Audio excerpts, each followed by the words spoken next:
Assalamualaikum warahmatullahi wabarakatuh.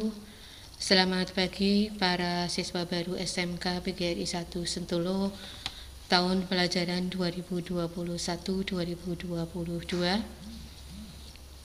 Selamat atas bergabungnya kalian di SMK PGRI 1 Sentolo. Mudah-mudahan nanti apa yang kalian inginkan itu akan bisa terlaksana dengan baik. Amin. Untuk materi PLS yang kedua hari ini, yaitu tentang wawasan kebangsaan.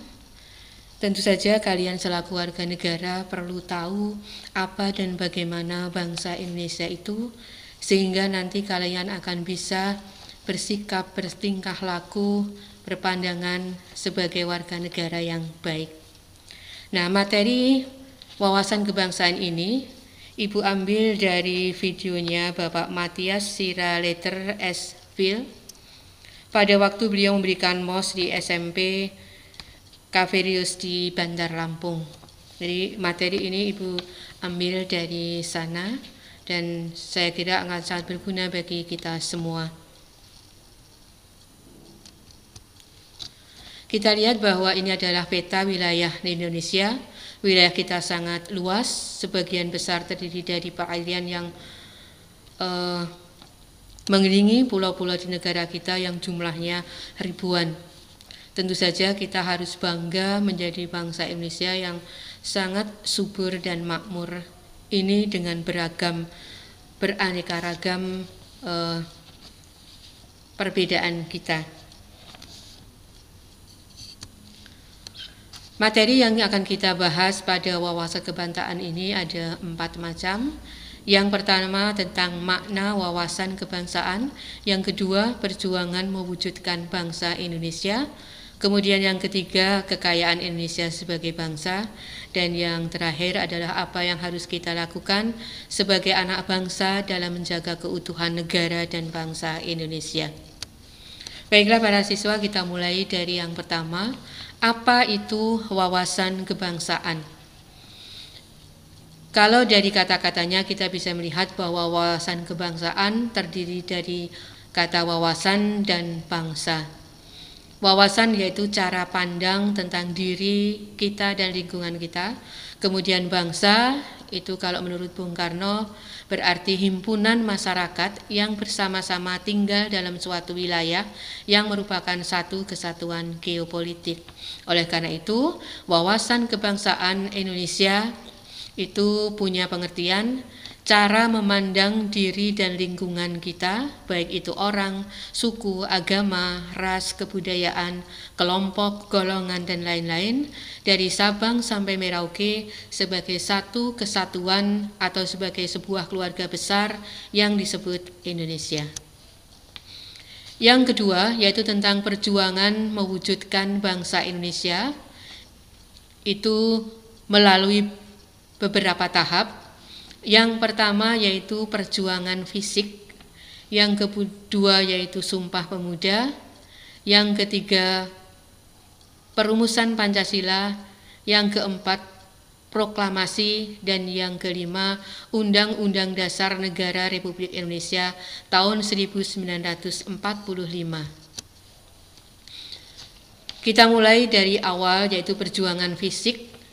Perjuangan fisik yaitu perjuangan melawan penjajah yang dilakukan oleh rakyat Indonesia baik secara kedaerahan maupun berskala nasional, sehingga kita sekarang mengenal banyak sekali pahlawan-pahlawan ke semua bangsa yang telah gugur demi kemerdekaan Indonesia.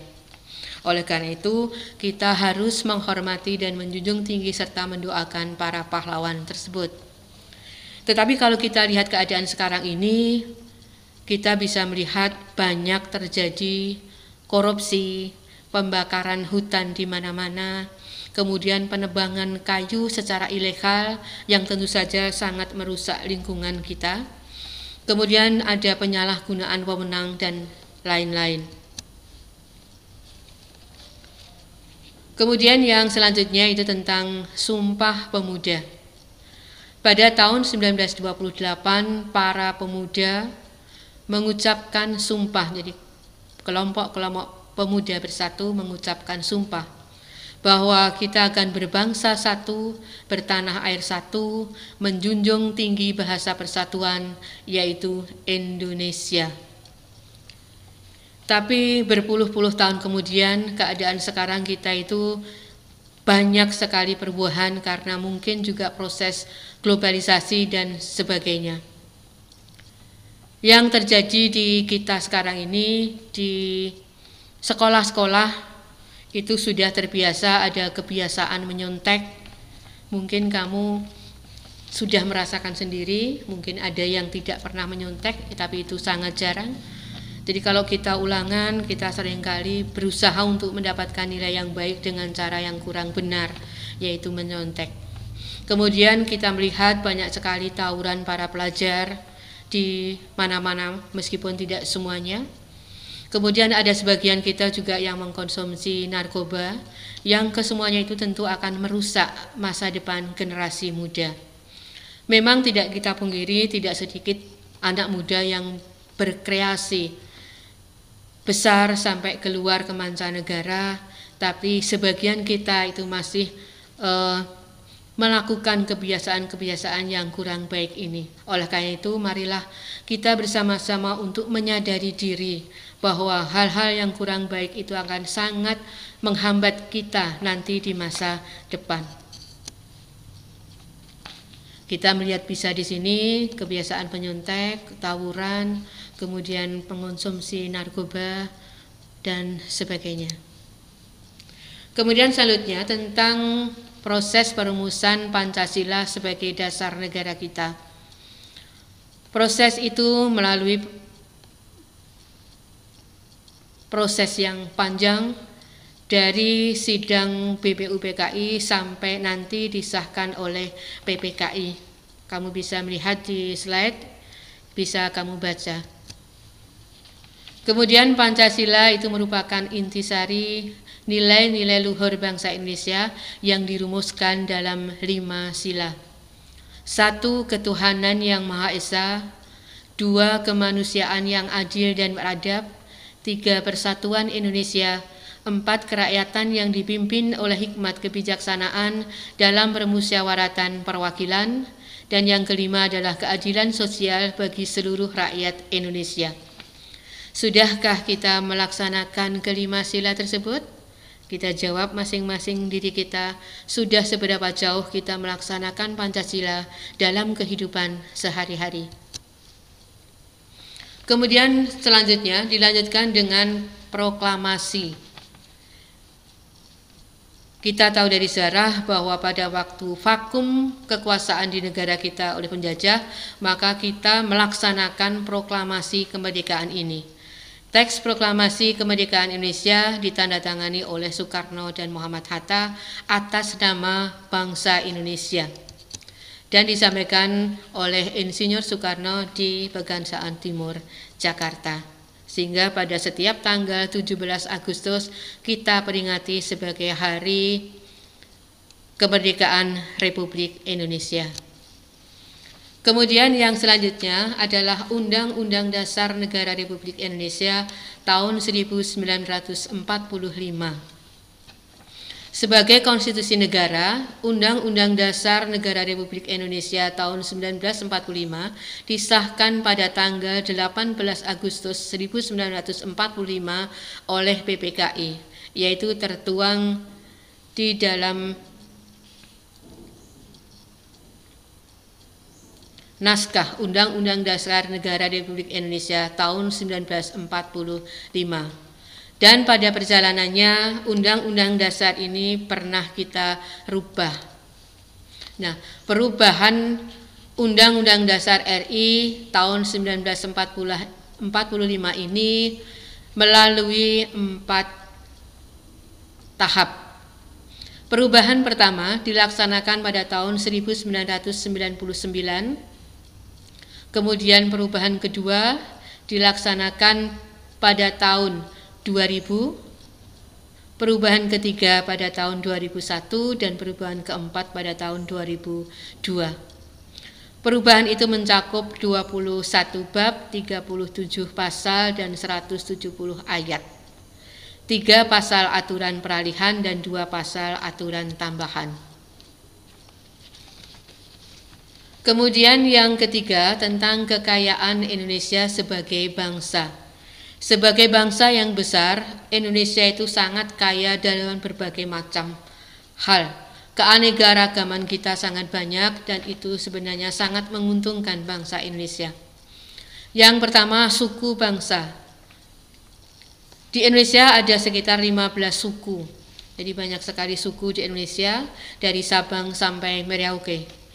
Kemudian agama yang resmi diakui oleh pemerintah atau negara itu ada 6 agama, yaitu Islam, Kristen, Katolik, Hindu, Buddha, dan Konghucu. Kemudian yang selanjutnya adalah ras.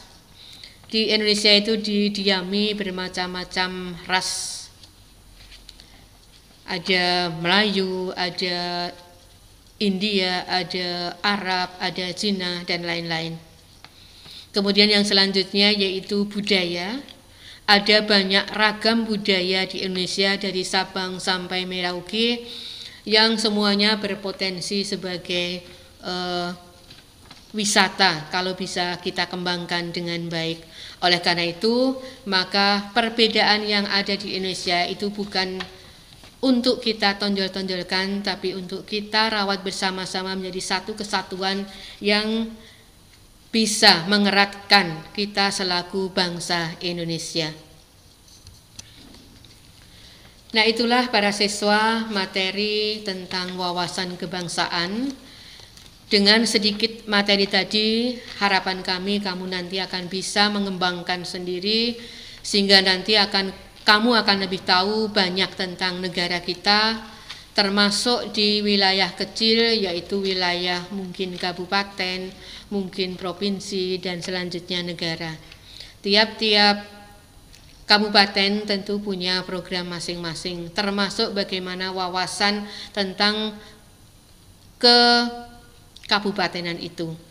Seperti misalnya di Kulon Progo itu kita kenal ada bela beli Kulon Progo. Jadi supaya nanti ekonomi rakyat Kulon Progo ini bisa berkembang, maka kita harus mencintai produk dalam